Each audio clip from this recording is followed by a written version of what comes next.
Hello friends, मैं हूं आपके सामने गौरव मिगलानी। इस वीडियो में हम डिस्कस करने जा रहे हैं कि करंट रेशो और लिक्विड रेशो दोनों में क्या डिफरेंस है। टॉपिक स्टार्ट करने से पहले मैं आपको बता देता हूं कि हमारा चैप्टर कंटिन्यू चल रहा है अकाउंटिंग रेशोज का, या जिसको हम रेशो एनालिसिस भी कह सकते हैं। तो इस चैप्टर की एक अलग से प्लेलिस्ट मैंने बनाई हुई है जो आपकी इसी चैनल पर है, और उसका लिंक मैंने आपको इसी वीडियो के डिस्क्रिप्शन बॉक्स में भी दिया हुआ है।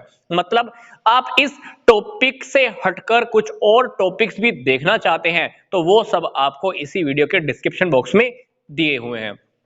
तो आइए अब हम डिफरेंस को स्टडी कर लेते हैं।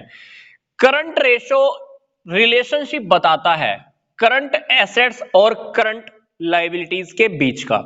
मतलब करंट रेशो के बिहाफ पर हमको यह पता लग जाता है कि करंट एसेट्स करंट लायबिलिटीज की तुलना में कितनी ज्यादा है, कितनी गुना है। क्योंकि हमने पीछे वाली वीडियोस में देखा कि जब जब हम करंट रेशो आइडेंटिफाई करते हैं तो उसका एक स्टैंडर्ड रेशो हमको पता होता है। स्टैंडर्ड रेशो क्या होता है? 2:1। इसका मतलब है कि बिजनेस में जो करंट एसेट्स हैं वो करंट लायबिलिटीज की डबल होनी चाहिए, दुगनी होनी चाहिए।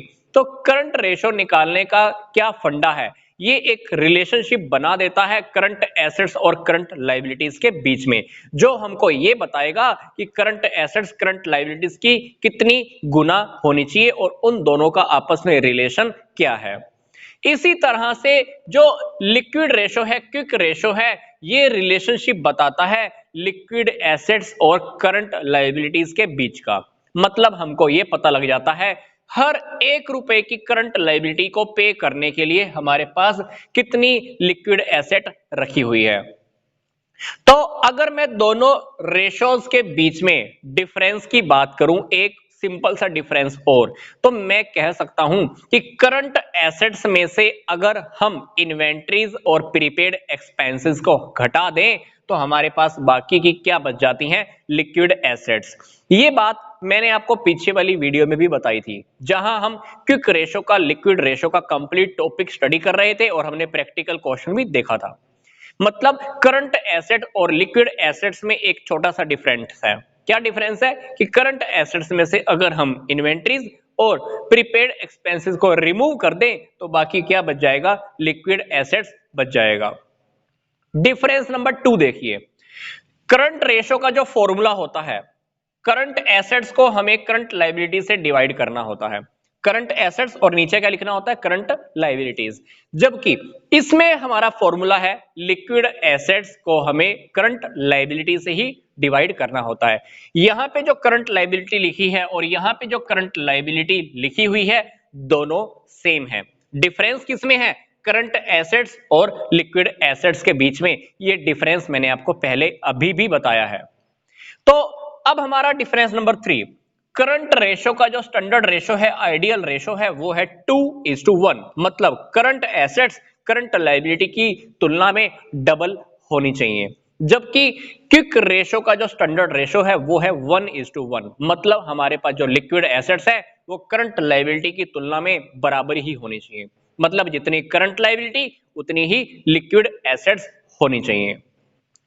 Difference number 4, current ratio identify करने का, निकालने का क्या ऑब्जेक्टिव है? हम ये देखना चाहते हैं कि क्या कंपनी 12 महीने के अंदर करंट लायबिलिटीज को पे कर पाएगी या नहीं। कंपनी की financial position, short term financial position कैसी है? क्या हम 1 साल के अंदर अंदर करंट लायबिलिटीज को पे कर पाएंगे या नहीं पे कर पाएंगे। लिक्विड रेशो को निकालने का क्या फंडा होता है? लिक्विड रेशो हम फाइंड आउट करना चाहते हैं ताकि हमको यह पता लग जाए कि करंट लायबिलिटी अगर हमको 1 महीने के अंदर, क्या 1 महीने के अंदर पे करनी पड़ जाए या इमीडिएटली पे करनी पड़ जाए तो क्या हम पे कर पाएंगे। मैं आपको फिर से बता रहा हूं, यहां पर करंट लायबिलिटी पे करने की बात हो रही है 12 महीने के अंदर, और यहां पर करंट लायबिलिटी पे करने की बात हो रही है 1 महीने के अंदर या इमीडिएटली पे करने की बात हो रही है। डिफरेंस नंबर 5, रियलिटी में current ratio short term financial position को फाइंड आउट करने का ट्रू मेजरमेंट नहीं है। करंट रेशो के बिहाफ पर हम कभी भी ये नहीं कह सकते कि कंपनी की शॉर्ट टर्म फाइनेंशियल पोजीशन अच्छी है, क्योंकि कभी कभी ऐसा हो सकता है कि इन्वेंट्रीज के अंदर बहुत ज्यादा पैसा फंसा हुआ हो। अब इन्वेंट्रीज की वैल्यू अगर बहुत ज्यादा है तो डेफिनेटली वो करंट एसेट्स के बीच में होगी। अब करंट एसेट्स को जैसे हम करंट लायबिलिटी के साथ कंपैरिजन करते हैं तो रेशो हमारा काफी अच्छा आ जाता है। तो कहने का मतलब क्या है, करंट रेशो के बिहाफ पर हम ये नहीं कह सकते कि कंपनी की शॉर्ट टर्म फाइनेंशियल पोजीशन अच्छी है। मतलब current ratio is not a true measurement. बात करते हैं लिक्विड रेशो की। लिक्विड रेशो निकालते हुए हम क्या करते हैं, लिक्विड एसेट्स का यूज करते हैं। लिक्विड एसेट्स का मतलब क्या है, इसमें इन्वेंट्रीज नहीं है, प्रीपेड एक्सपेंसेस नहीं है।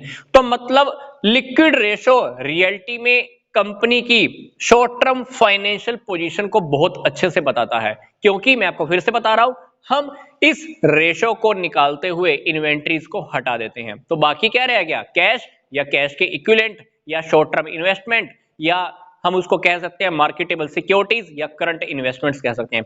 कैश या कैश के बराबर वाली चीजों को लेके चलते हैं, डेटर्स लेके चलते हैं और इन्वेंट्रीज को हटा देते हैं, प्रीपेड एक्सपेंस को भी हटा देते हैं। तो मैं आपको सिर्फ इतना सा कहना चाहता हूं, शॉर्ट टर्म फाइनेंशियल पोजीशन को मेजर करने का जो सबसे सच्चा ट्रू रास्ता है वो यही रेशो है। तो ये था हमारा डिफरेंस का टॉपिक। हमने दोनों रेशोज के अंदर डिफरेंस को स्टडी किया। तो वीडियो ओवर करने से पहले मैं आपको फिर से बता देता हूं, इसी वीडियो के डिस्क्रिप्शन बॉक्स में कुछ और इंपॉर्टेंट लिंक्स दिए हुए हैं, आप उन्हें भी देख सकते हैं। तो मिलते हैं अब हम नेक्स्ट वीडियो में। यहां तक का वीडियो देखने के लिए आपका धन्यवाद।